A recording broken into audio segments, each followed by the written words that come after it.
everybody. Tom from PC Gamer here with Steve and Rebecca from Digital Extremes, and we're here to talk about Warframe. So, for those who don't know, first just give me a little bit of brief explanation of what Warframe is. I've taken it. The Warframe is a free-to-play game. It's multi-platform, PC, PS4, and Xbox One. It's a co-op game. You are a space ninja, and you're basically taking the current solar system by storm. Cool. And so one of the ways I hear Warframe described a lot lately is Destiny but good. I feel like is an interesting description. Whenever somebody's like, oh, the Destiny should be on PC, everyone's like, oh, but we have Warframe already. Have you seen that game kind of influence your game or vice versa at all?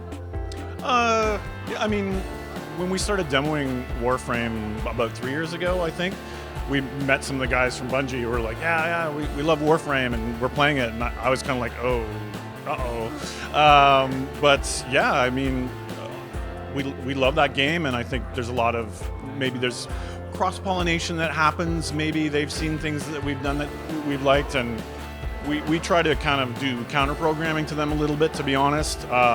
You know, we try to make our stories smaller and more intimate, and you know, to make sure there's enough differentiation there. But yeah, I would say it's fair to say it influenced it. But we have we just did a panel for our fans, and they're just crazy for the game. And I said, well, who's been playing for 3 years? And almost everyone put up their hand. So we have a really dedicated audience that keeps us going, which is awesome.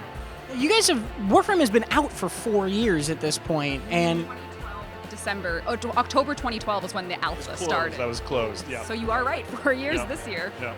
What goes into keeping an online game like this alive for that long?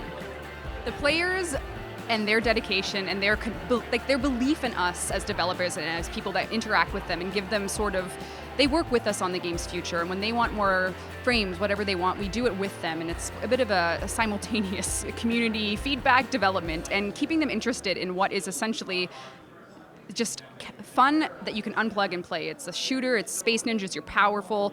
It doesn't take itself too seriously, I don't think, and it's just, sometimes it does, which I think has surprised those players and kept them interested, because it's different, because initially it didn't take itself too seriously, and then we introduced that smash with our December update of 2015 that kind of made it also real, and that was an entirely new sensation for our players. Big surprises. I think the other answer, my answer was, when we first started the game, we didn't know if we needed a publisher, so we were kind of shopping the game around, and we were showing them to publishers, some of them in the free-to-play space. And one of the biggest free-to-play publishers at the time from the other side of the world looked at the game and went, wow, this is gorgeous, everything's amazing, you guys will fail. And I went, and they said, you guys will make a beautiful game and you'll never update it. You won't be able to update it. And I remember walking into that meeting just feeling so emotionally destroyed. And then I sat down at my desk and I said, I'll show you. We're going to update this game like crazy. We're going to have new content every week. We're going to have major updates every few months. And I think that's, part of that involvement with the community is them feeding into the ideas that we need to create a game that keeps evolving. Radically overhauled the melee system of the game, the movement system of the game. We've changed the upgrades and thrown them out and rebuilt them. So the game is in part still going because of its aggressive reinvention. And one of the things that goes along with that kind of ravenous fan base is that Warframe has been consistently in the top 10 or 20 on Steam's most played games, but it also feels like it's sort of flying under the radar a little bit.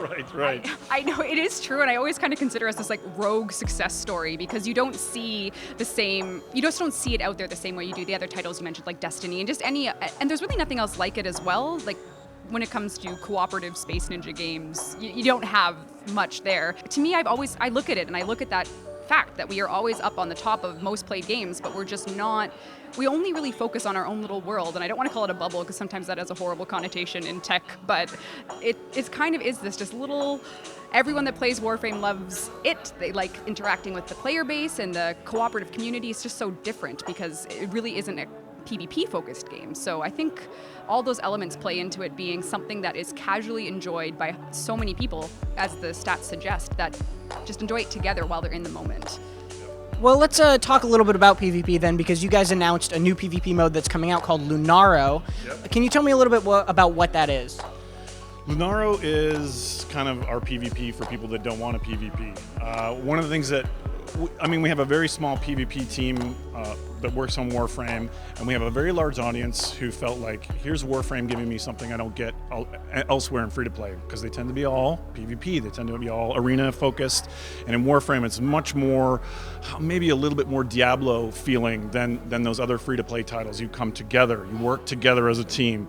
So Lunaro is basically like this traditional sport in the Warframe universe. So you're competing, but again, it's about sportsmanship and honor, and it's not about murdering each other. So that's kind of our hope with that, is to give players who kind of turn their back on the Conclave, who are actually going to be more interested in this, because it's going to be lighter and easier for them to play, and more interesting from the traditional side. And how much of that is because most of Warframes, or all of Warframe's frames and weapons and stuff, are purchasable with Platinum? Is this kind of a space that you see as like, people are more on even footing, it doesn't really matter how much money you've put into the game? I would say that one of the things that makes Warframe acceptable for our audience is that there is no pay to win. And we've been very careful from the very beginning to make something that doesn't make us feel icky. And I think even just like a couple weeks ago in Gamma Sutra, we had an article about, you know, free-to-play done right. So we make sure that through the crafting system and the questing system, there is no way for some guy to spend money and have something that you can't. So we've been very careful about that, which puts people on an even keel for PvP. But to be honest, I think Lunaro is more about people that have a whole bunch of cool stuff, but they just don't feel right in going and killing each other. So this is kind of, there's a bit of, you know, heart and a bit of head to this new mode that we're adding. Let's talk about the new frame that you guys announced today as well. I know you guys are excited. It's kind of a fairy-themed one. I think it's called the Killer Fairy frame, because I think the initial concept, and Scott kind of, I don't know if he threw me under the bus or over the rainbow with that when he said it was sort of, it came from my idea. Because I said fairy, and initially when you propose such a theme, sometimes you need to have that little bit of darkness to it, otherwise it feels a little too fluffy in Warframe's world. But we went to, you know, Killer Fairy kind of became what it is, and this is going to be a frame that comes with our next major update. And the design itself, it incorporates these razor butterflies into it that are, you know, as the fairy, we looked into a lot of different fairy origin. There's so many different cultures that have, they steal souls, or they kill at night, or they're bloodsuckers. Like, there's just so much to work with, and kind of all those elements are going to come out of this frame. They're going to have fairy dust, which is, you know, a typical thing you'd understand, but it's going to interact with the world differently. And the razor butterflies, of course, they are going to do their dirty work and kill things for you. It's like if Tinkerbell was a psychopath? Pretty much, okay, actually. Cool. That would be the foreword. All right, there you go. Yeah. So this fairy theme is coming out, and the last frame you released was more of a mummy theme. Are you guys going in more of like a mythical direction lately with frames, or is that just sort of coincidence how they've come out now? That one in particular would be a coincidence, but probably a reflection of the people that work at DE's interest in that type of thing. We also released 2 Chinese mythology frames with our, we did release in China like last year, and we worked with them to get, you know, I think it's a Wukong and a Nezha, which are Chinese deities, and which really reflects, you know, that next level of going for that theme, but it is more or less a coincidence, I think. It's definitely a coincidence. We're very open. This is our 30th Warframe, so we get ideas from anywhere. Cool. Well, thanks very much for talking with me. Awesome. Thank you. Thank you very much. And be sure to stay tuned at PCGamer.com for more from PAX East.